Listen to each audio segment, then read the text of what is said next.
আসসালামু আলাইকুম প্রিয় দর্শক, বাংলার মধু ফুড চ্যানেল থেকে আমরা নতুন আরও একটা খেলা নিয়ে আসছি। খেলাটি হলো বুদ্ধির খেলা। যে আগে আলু তুলতে পারবে সেই হবে আজকের বিজয়ী। বিজয়ীর জন্য আছে আকর্ষণীয় পুরস্কার। তোমার নাম বলো। সুমাইয়া। তুমি? নুসরাত।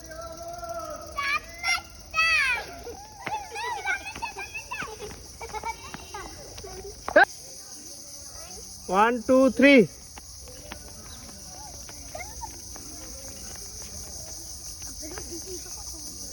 কে হয়েছে জয়ী? আগে কে হয়েছে?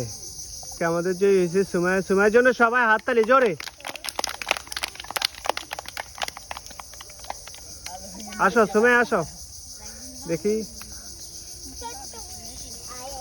তুমি কয়টা তুলছো দেখো। 10টা। সুমাইয়া তুলছে 10টা। সুমাইয়ার জন্য আরেকবার হাততালি। সুমাইয়ার জন্য পুরস্কার অপেক্ষা করছে ইনশাল্লাহ।